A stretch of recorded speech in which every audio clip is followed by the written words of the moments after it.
Captain Jake Morrison stood on the bridge of the U-East Titan, looking out at the stars through the large viewing window. The ship was huge, bigger than any warship humanity had ever built before. 800 crew members worked inside its metal walls, each one knowing they were part of something special. 3 months ago, humans had found a crashed alien ship on Mars. The technology inside was far beyond anything Earth had ever seen. Scientists worked day and night to understand it.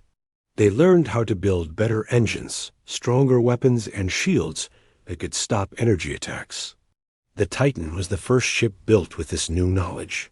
Commander Lisa Hayes walked up to Jake with a worried look on her face.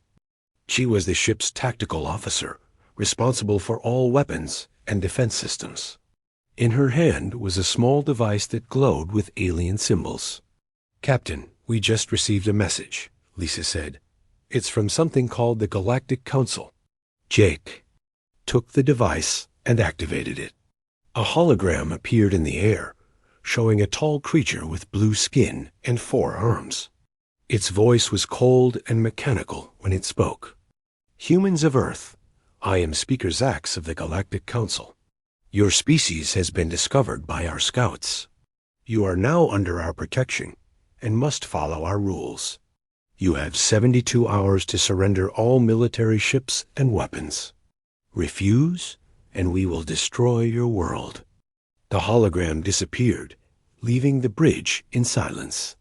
Jake felt anger building inside him. No one had the right to tell humanity what to do. Admiral Kevin Turner's face appeared on the main screen. He was calling from Earth Command, the military headquarters that controlled all human space forces. Kevin looked tired and stressed. "Jake, I know what you're thinking, but we have to be smart about this," Kevin said. "Our intelligence shows the Council has 12 different alien races. They've been ruling space for over 1,000 years. They have thousands of ships. How many ships do we have?" Jake asked. "The Titan is our only real warship. We have some smaller patrol boats, but nothing that could fight a real space battle." Lisa pulled up a star map on her screen. "Sir, our sensors detected a large fleet moving toward the Centauri system. At least 20 ships, maybe more." Jake studied the map. The alien ships were massive, each one twice the size of the Titan. But something didn't feel right about this whole situation. "Kevin, why give us a warning at all?" Jake asked. "If they're so powerful, why not just attack?" "Maybe they want to avoid a fight," Kevin replied. "Or maybe they're testing us." Dr. Kate Williams, the ship's chief medical officer, stepped forward.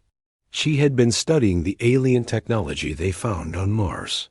"Captain, I've been thinking about the crashed ship we found. If their technology is so advanced, why did it crash? And why was it alone?" Jake nodded. Kate always asked the right questions. "What are you thinking, Doctor?" "Maybe they're not as strong as they want us to believe. Maybe they're afraid of something." The bridge crew exchanged glances. Could it be possible that the mighty Galactic Council was worried about humanity? Chief Engineer Danny Brooks called from the engine room. "Captain, I've been working on the new fusion systems. We're getting twice the power output we expected." "These engines are incredible." "How incredible?" Jake asked. "Well, sir, I think we might be faster than anything the aliens have. And our weapons, they're different from alien technology. They use energy shields, but our railguns and missiles are solid projectiles. I'm not sure their defenses can stop them." Jake felt a spark of hope. Maybe humanity wasn't as helpless as everyone thought. Admiral Turner's voice came through the speakers again. "Jake, I'm ordering you to return to Earth immediately. We're going to accept the Council's terms." "No," Jake said firmly. "What did?" "You say?" "I said no, Admiral. I won't surrender without a fight." The bridge crew turned to look at their captain. They all knew this moment would change everything. "Jake, that's an order," Kevin said.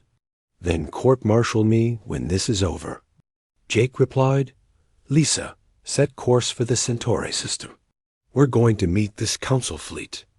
Lisa hesitated for a moment, then began entering commands into her console. Course laid in, Captain. Danny, give me everything these engines can do.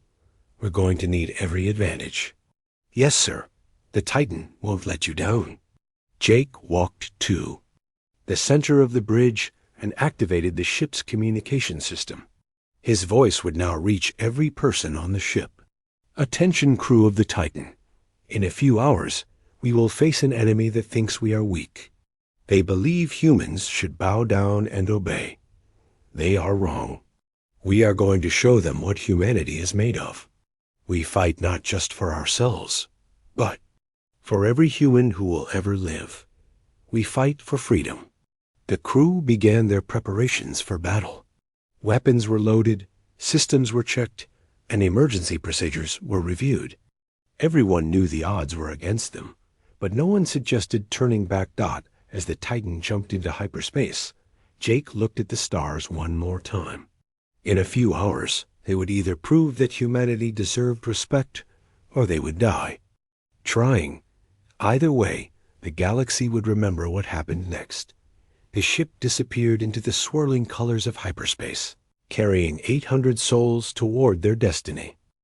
The Titan flew through hyperspace, its engines humming with power. In the engine room, Chief Engineer Danny Brooks worked with his team to make the ship faster and stronger.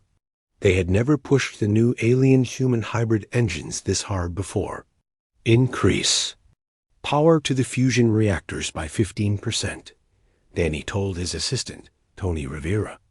Tony was young but skilled with the new technology. Sir, the safety limits say we shouldn't go above 10%, Tony said. The safety limits were made by people who never faced an alien fleet, Danny replied. We need every bit of power we can get. On the bridge, Captain Jake Morrison studied the enemy fleet data that intelligence officer Sam Peterson had gathered. The information was not good news. Captain, the Council fleet has 27 ships, Sam reported. 5 of them are dreadnoughts, each over 2 miles long. The lead ship is called the Eternal Dominion. It has enough firepower to destroy a small moon. Communications officer Ryan Clark was listening to alien radio signals. Sir, I'm picking up their battle plans. They're not taking us seriously at all. They keep calling us primitive mammals and barely evolved creatures. Jake felt anger rise in his chest, but he kept his voice calm. Good. Let them underestimate us. What else can you tell me about their weapons? They use plasma cannons and energy shields, Ryan said. But Captain, I don't think they know about our kinetic weapons. All their defenses are designed to stop energy attacks. Commander Lisa Hayes was working with weapons specialist Amy Foster to prepare the Titans' arsenal. They had railguns that could fire metal projectiles at incredible speeds, and nuclear missiles that could punch through almost any armor. Amy, how many rounds do we have for the main guns? Lisa asked. Enough for a long fight, Amy replied. But, Captain, if we're facing 27 ships, we need to make every shot count. In the medical bay, Dr. Kate Williams was treating crew members who were getting sick from stress. The weight of representing all humanity was making some people physically ill. Doctor, I can't stop shaking, said Lieutenant Ben Hayes, one of the damage control team leaders. What if we lose? What happens to Earth? We won't lose, Kate said, giving him medicine to calm his nerves. I've seen what our people can do when they're fighting for something important. We're stronger than these aliens think. Meanwhile, in the Council fleet, Admiral Corvan stood on the bridge of the Eternal Dominion. He was a tall, proud warrior, from a race that had conquered dozens of worlds. To him, humans were just another weak species that needed to be controlled. How long until we reach the meeting point? Corvan asked his second-in-command. 6 hours, Admiral. Should we prepare for battle? Corvan laughed. Battle? We're dealing with one ship from a species that just discovered space travel. This will be target practice. But not everyone in the Council fleet was so confident. Captain Vex, commander of a smaller warship, had studied the crashed ship they found on Mars. The technology inside was more advanced than anything the Council had seen. Admiral, I think we should be careful, Vex said over the communication channel. The humans learned our technology very quickly. Maybe too quickly. You worry too much, Vex, Corvin replied. One human ship against our entire fleet? It's impossible for them to win. Back on the Titan, Jake called his senior officers to the briefing room. They gathered around a table showing a holographic map of the Centauri system. Here's what we know, Jake began. The Council fleet will be waiting for us here, near the third planet. They'll probably arrange their ships in a standard attack formation, with the big ships in the center and smaller ones protecting them. What's our plan?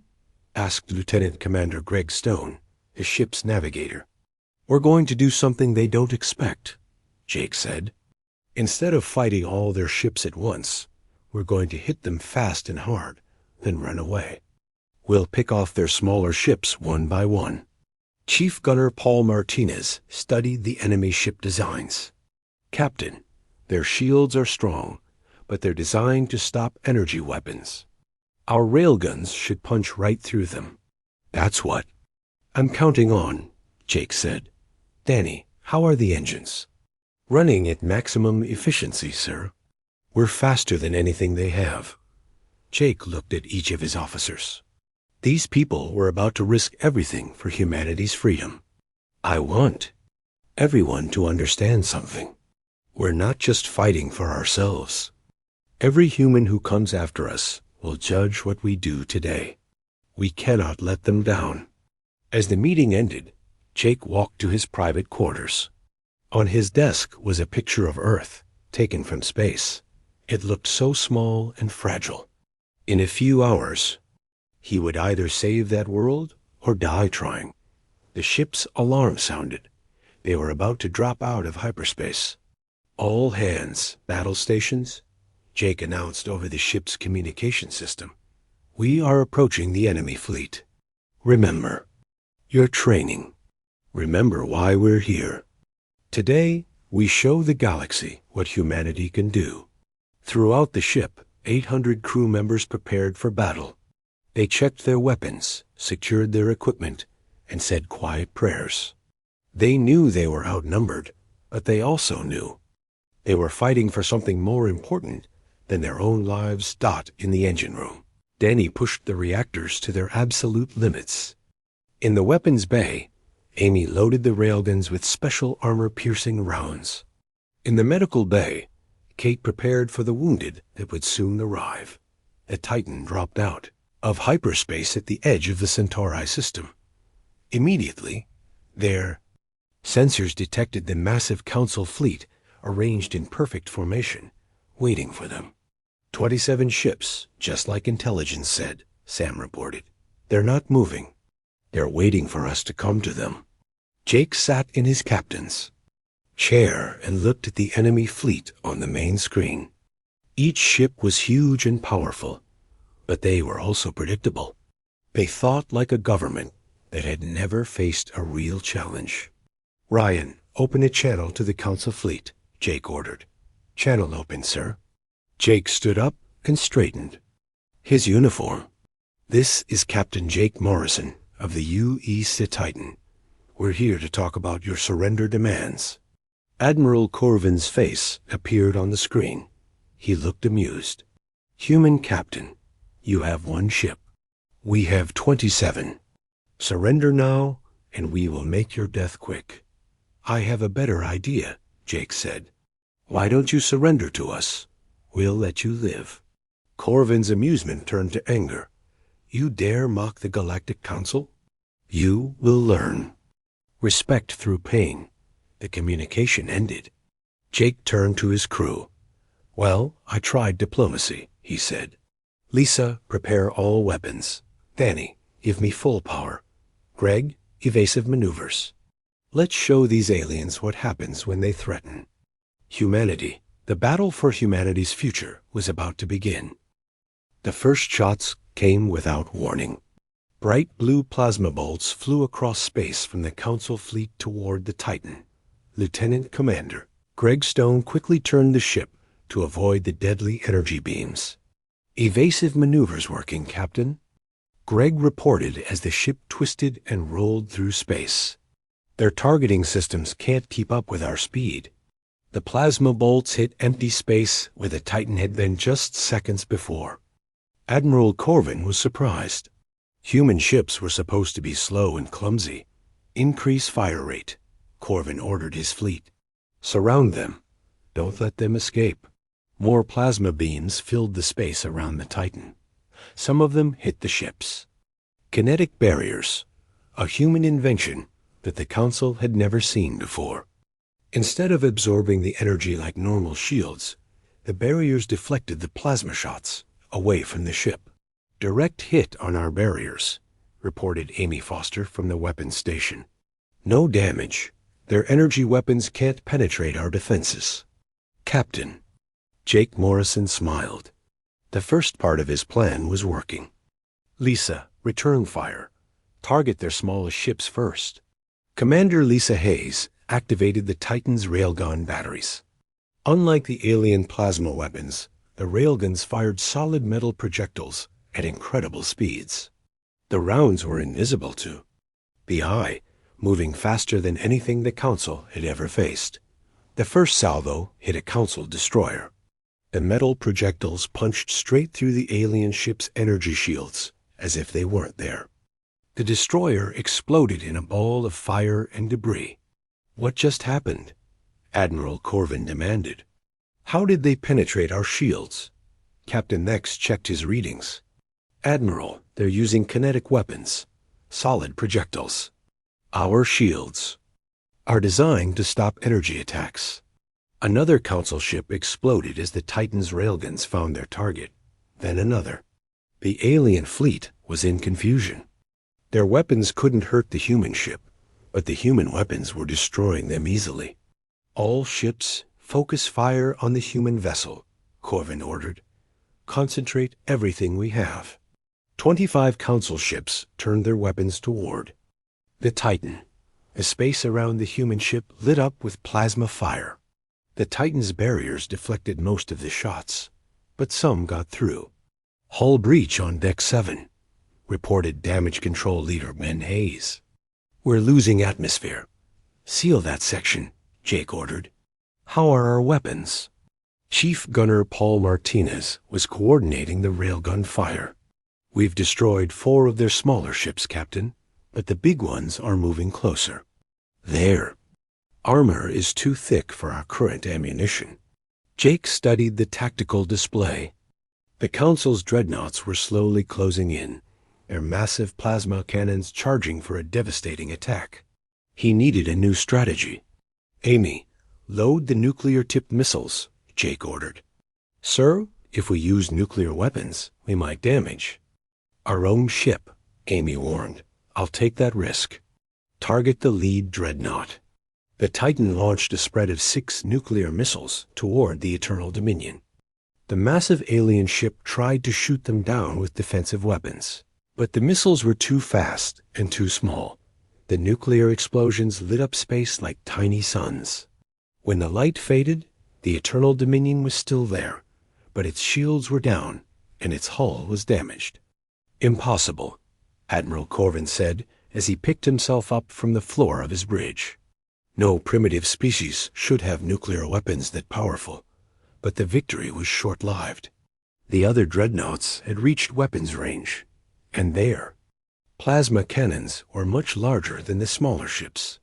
When they fired, the energy beams were thick as buildings and hot as stars.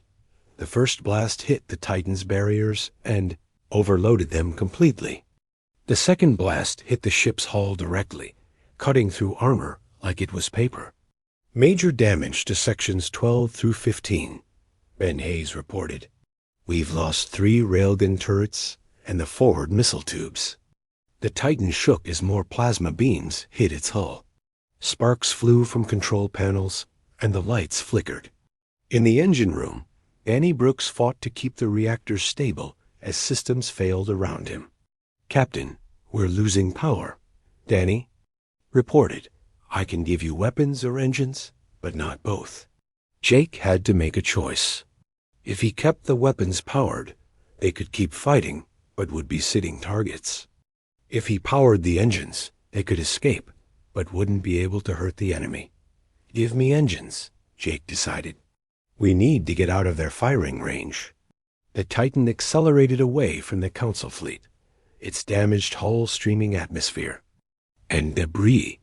The Council ships followed, but they were slower and couldn't catch up. "Status report," Jake ordered. Dr. Kate Williams called from the medical bay. 37 wounded, Captain. Most are burns from plasma hits. We lost 12 people in the forward sections." Jake felt each death like a punch to his stomach. These people had trusted him to lead them, and now they were dead because of his decisions. "Sir, I'm detecting more ships," Sam Peterson reported from his intelligence station. 3 vessels approaching from the outer system. They're not Council ships. On the main screen, 3 alien ships appeared. They looked different from the Council vessels, smaller, more graceful, with strange symbols on their hulls. Ryan Clark was receiving a transmission. "Captain, the lead ship is calling us. They say they want to help." Jake was suspicious. This could be a trap. Put them on screen. An alien face appeared, reptilian, with large golden eyes and scales that changed color. When it spoke, its voice was warm and friendly. "Human Captain, I am Commander Salk of the Resistance Fleet. We have been watching your battle. You fight with great courage against the tyrants of the Council." "The Resistance?" Jake asked. "We are 3 species that were conquered by the Council. Long ago, we have waited centuries for someone brave enough to stand against them. Today, you have given us hope." Admiral Corvin was furious when he saw the new ships. "Salk, you traitor! You swore loyalty to the Council." "I swore under threat of death," Salk replied. "Today, I choose freedom." The 3 resistance ships moved to protect the damaged Titan. Their weapons were different from both human and Council. Technology. Strange energy beams that twisted through space like living things. "Captain Morrison," Salk said, "our weapons can punch through Council armor, but we are few. Combined with your ship's speed and firepower, we might have a chance." Jake looked at his crew. They were wounded and tired, but their eyes still held determination. The Titan was damaged, but not defeated. "What do you suggest?" Jake asked. "The Council's weakness is their arrogance," Salk explained. "They believe only in overwhelming force. They do not expect tactics or cooperation. If we work together, we can defeat them." The Council fleet was approaching again, led by the wounded but still dangerous Eternal Dominion. Admiral Colvin had 22 ships left, still outnumbering the combined human-alien force by more than 5 to 1. "All right, Commander Salk," Jake said.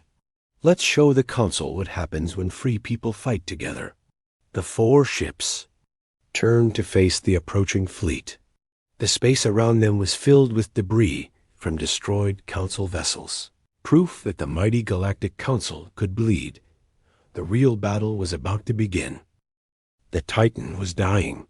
Emergency lights flashed red throughout the ship as crew members rushed to repair the damage. In the engine room, Danny Brooks worked desperately to keep the reactors from shutting down completely. "I'm rerouting power from life support to the weapons," Danny told his assistant, Tony Rivera. "We'll have maybe 10 minutes of air in the damaged sections." "What about the crew trapped in those areas?" Tony asked. Danny's face was grim. "We'll get them out if we can. But right now, the weapons are more important than our comfort." On the bridge, Captain Jake Morrison watched the Council fleet closing in. The Eternal Dominion led the charge, its massive hull scarred but still dangerous. Behind it came 4 more dreadnoughts and 17 smaller ships. "Our new allies are in position," reported Commander Lisa Hayes. The 3 resistance ships had spread out around the Titan. Their strange weapons glowing with energy. Commander Salk's face appeared on the communication screen. "Captain Morrison, we suggest a coordinated attack. Your railguns can break their shields, and our weapons can penetrate their armor." "Agreed," Jake said, "but we need to be smart about this. We can't trade shots with them. We have to hit hard and fast." The first wave of Council ships opened fire. Plasma beams lit up space, but this time the 4 allied ships were ready. They split apart, making it impossible for the Council to target all of them at once. The Titan's railguns fired at the same time as the resistance ships' energy weapons. The combination was devastating. Council's shields collapsed under the railgun impacts, leaving the ships vulnerable to the twisting energy beams that followed. 3 more Council ships exploded in quick succession. But the victory came at a cost. One of the resistance ships took a direct hit from a dreadnought's plasma cannon. It spun out of control, its hull glowing red-hot. "Commander Salk, we're losing Ship 3, reported his second-in-command. "Tell Captain Vorth to evacuate his crew to the escape pods," Salk replied. "We'll pick them up after the battle." But Captain Vorth had other plans. His ship was dying, but it still had weapons. He aimed his vessel directly at the nearest Council dreadnought and fired his engines at full power. "For freedom," Vorth shouted as his ship crashed into the enemy vessel. The explosion was so bright that it could be seen from planets away. Both ships were destroyed, but the sacrifice saved the other 3 allied vessels from a devastating attack. The Council fleet was now down to 18 ships, but they were still the larger force. Admiral Corvin was becoming desperate. His perfect fleet was being torn apart by 4 ships, and he couldn't understand how. "All vessels, focus on the human. Ship, destroy it at any cost." The remaining Council ships concentrated their fire on the Titan. The human ships' barriers had been repaired, but they couldn't stop the massive amount of plasma fire coming their way. "We're taking heavy damage," reported Ben Hayes from Damage Control. "Hull breaches on decks 4, 7, and 12. We're losing structural integrity." Jake knew his ship couldn't take much more punishment. He had to try something desperate. "Danny, can you overload the antimatter containment system?" Danny's voice came through the communication system from the engine room. "Sir, if I do that, we'll have about 30 seconds before the ship explodes. But we can escape using the quantum drive at the last second?" "Maybe. The timing would have to be perfect." Jake looked at his crew. They were all volunteers, and they all knew the risks. "I'm not ordering anyone to stay. If you want to evacuate to the escape pods, do it now." Nobody moved. Lieutenant Commander Greg Stone spoke for all of them. "Captain, we're with you." "All the way," Jake nodded, feeling proud of his crew. "Danny, begin the overload sequence. Lisa, prepare to launch everything we have at the Eternal Dominion." The Titan's antimatter reactors began to destabilize. Throughout the ship, energy readings climbed toward dangerous levels. The Council ships sensed what was happening and tried to retreat, but they were too close. "Firing all weapons," Lisa announced. Every railgun, every missile, every energy weapon on the Titan fired at once. The barrage was so intense that it looked like a solid beam of destruction. The Eternal Dominions. Shields collapsed completely. The massive ship's hull cracked and split as hundreds of projectiles tore through it. But it was still alive, still dangerous. "Antimatter explosion in 10 seconds, Danny warned. 9:8:7. Jake watched the approaching Council. Ships. They were trying to escape the coming explosion, but several were too close. "Greg, activate the quantum drive on my mark. 5:4, 3. Now, the quantum drive engaged just as the Titan's antimatter reactors exploded. The blast was incredible, a ball of pure energy that vaporized everything within 1,000 miles. 2 Council dreadnoughts were caught in the explosion and destroyed instantly. The Titan reappeared 50,000 miles away, its hull glowing from the heat of the explosion. But the ship was in terrible condition. Life support was failing. Weapons were offline, and the engines were barely working. "Status report," Jake ordered weakly. The explosion had thrown him against a wall, and he was bleeding from a head wound. "We're alive," reported Amy Foster from the weapons station. "But we're dead in space. No weapons, no shields, minimal life support." On the main screen, the surviving Council ships were regrouping. The Eternal Dominion was damaged, but still fighting.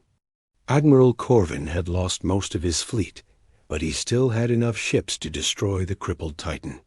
"This is Admiral Corvin to the human ship," came the transmission. "You fought well, but it's over.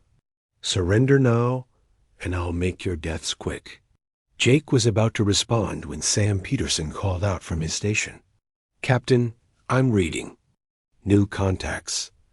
Multiple ships dropping out of hyperspace."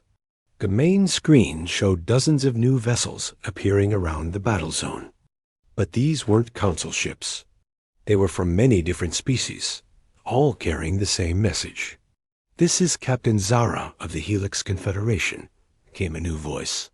"We've been monitoring your battle. The Council's reign of terror ends. Today, more ships appeared. Some were elegant and graceful. Others were rough and industrial. They came from star systems across the galaxy, species that had been conquered or threatened by the Council. The Vegan Republic stands with humanity," announced another captain. "The Free Traders Alliance is here to fight," said a third. "Commander, Salk's remaining ships joined the growing fleet. Captain Morrison, your courage has inspired the entire galaxy. Rebellions are starting on dozens of worlds. The Council's empire is crumbling." Admiral Corvin found himself surrounded by over 100 ships. His remaining 14 vessels were vastly outnumbered, but he was too proud to surrender. "All ships attack pattern Delta," Corvin ordered. "We'll take as many of them with us as we can." The final battle was brief but intense. The Council ships fought with desperate courage, but they were overwhelmed. One by one, they were destroyed by the combined fleet of free peoples. The Eternal Dominion was the last to fall. Its hull cracked and split under the barrage of weapons fire from a dozen different species. Admiral Corvin's last transmission was a curse against humanity and all who dared to resist the Council's rule. When the battle was over, space was filled with the debris of 2 fleets. The Titan floated among the wreckage, its crew barely alive, but victorious. Captain Zara's ship approached the damaged human vessel. "Captain Morrison, we owe you a debt that can never be repaid. You gave us the courage to fight back." Jake looked around his ruined bridge. Many of his crew were wounded, and the ship might never fly again. But they had done something incredible. They had freed the galaxy from 1,000 years of tyranny. "What happens now?" Jake asked. "Now we build something better," Salk replied. "A galaxy where all species are free to choose their own path." The age of the Galactic Council was over. The age of freedom had begun. 6 months after the battle at Centauri, the galaxy was a very different place. The Galactic Council's empire had collapsed almost overnight as world after world declared independence. Captain Jake Morrison, now promoted to Admiral, stood in his new office on Unity Station, watching construction ships building the headquarters of the Galactic Alliance. The station was a marvel of cooperation between dozens of species. Human engineering mixed with alien technology to create something none of them could have built alone. Ships from across the galaxy came and went, carrying diplomats, traders, and explorers. The Vegan Republic has agreed to join the alliance, reported Commander Lisa Hayes, who now served as Jake's chief of staff. That makes 43 member species. Jake smiled as he looked at the star chart on his wall. Each green dot represented a free world, a place where people could make their own choices. What about the former council worlds?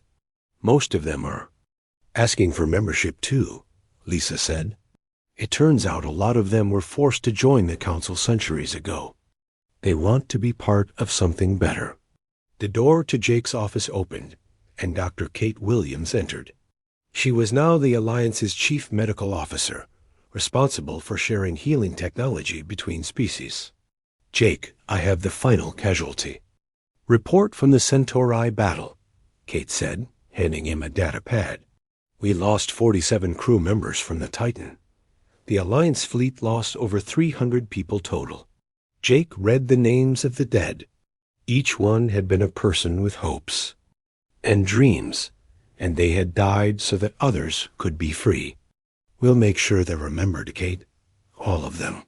Through the office window, Jake could see the new UEC Titan docked at the station. It was bigger than the original, built with technology shared by a dozen species. The ship was sleek and powerful, but it was also beautiful, decorated with symbols of peace and friendship. Chief Engineer Danny Brooks entered the office, still wearing his work uniform. He had been promoted to Chief of Alliance Engineering, but he still liked to get his hands dirty. Admiral, the new Titan is ready for its first mission, Danny reported. The quantum drive is working perfectly, and the new weapon systems are online. What about the crew? Jake asked. That's the best part, Danny said with a smile. We have humans, resistance fighters, former council species, and even some of the rebels who joined us during the battle. 800 people from 20 different worlds, all working together. Jake nodded. The new crew was a symbol of what the Alliance stood for. People from different worlds, different cultures, all united by their belief in freedom. The communication system chimed, and Commander Sock's face appeared on the screen. He was now the Alliance's military commander, responsible for keeping the peace between member worlds. Admiral Morrison, we have a situation, Sock reported. Long-range sensors have detected a massive fleet at the edge of the galaxy. Unknown design, but they're heading this way. Jake felt his stomach tighten. How many ships? Over 1,000, sir. They're not responding to our communications. Time to intercept? 6 days at maximum speed. Jake looked at his senior staff. They had hoped for peace, but it seemed the galaxy wasn't ready to rest yet. Sock, mobilize the Alliance fleet. How many ships can we gather? Maybe 200. If we strip the defenses from every member world. It wasn't enough. The Alliance was still young, still building its strength. But Jake had learned something important at Centauri. Sometimes the size of your fleet wasn't as important as the courage of your people. Send a message to all member worlds, Jake ordered. Tell them we face a new threat, but we'll face it together. Ask for volunteers. Over the next 3 days, ships arrived at Unity Station from across the galaxy. They came in every size and shape imaginable. Some were military vessels. Others were converted cargo ships with weapons bolted on. All of them were crewed by people willing to fight for their freedom. Captain Zara of the Helix Confederation brought her entire fleet. The Vegan Republic sent their best warships. Even the peaceful trader species contributed supply ships and medical vessels. On the 4th day, Jake stood on the bridge of the new Titan, watching the Alliance fleet form up around him. They had managed to gather over 400 ships, but the enemy still outnumbered them more than 2 to 1. All ships report ready, Admiral, reported the new communications officer, Lieutenant Sarah Park. She was young and eager, reminding Jake of himself when he first took command. Open a channel to the fleet, Jake ordered. The faces of dozens of captains appeared on the screen. Some were human, others were alien, but all of them shared the same determined expression. "Friends," Jake began, "when I first took the Titan into battle, I thought we were fighting for humanity's right to exist. I was wrong. We were fighting for something much bigger. We were fighting for the idea that all people, no matter where they come from, deserve to be free." He paused, looking at the faces of his fellow captains. "Today, we face a new enemy. We don't know who they are or what they want, but we know who we are. We are the Galactic Alliance, and we stand together." The fleet moved out from Unity Station. Hundreds of ships from dozens of worlds united in purpose. At the center of the formation, the Titan led the way, its hull gleaming with the symbols of peace and alliance as they traveled toward the unknown enemy. Jake walked through his ship. In the engine room, Danny worked alongside engineers from 5 different species, all of them sharing knowledge and techniques. In the medical bay, Kate trained doctors from across the galaxy in human healing methods. On the weapons deck, Amy Foster worked with alien gunners to coordinate the ship's defenses. In the communications center, Ryan Clark and his team monitored signals from across the galaxy, keeping the Alliance connected. Admiral called Sam Peterson from the intelligence station. "We're getting more information about the enemy fleet. They're not from our galaxy." Jake raised an eyebrow. "What do you mean?" "They're from the Andromeda galaxy, sir. They've traveled over 2 million light years to get here." "Why would they come so far?" "Unknown, sir. But their ships are massive. Some of them are bigger than entire space stations." Jake felt a chill. Humanity had barely learned to travel between stars, and now they were facing an enemy from another galaxy entirely. The Alliance fleet dropped out of hyperspace at the edge of the galaxy. Ahead of them, the enemy fleet was truly massive. Ships were dark and angular, built for war. At the center was a vessel so large could have held a small moon. "This is Admiral Jake Morrison of the Galactic Alliance," Jake transmitted to the enemy fleet. "You have entered our space. State your intentions." The response came in a voice that sounded like grinding metal. "We are the Devourers. We consume galaxies and move on.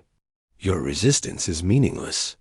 "Then you don't know us very well," Jake replied. "All ships, attack formation. Let's show them what the Alliance can do." A battle was unlike anything the galaxy had ever seen.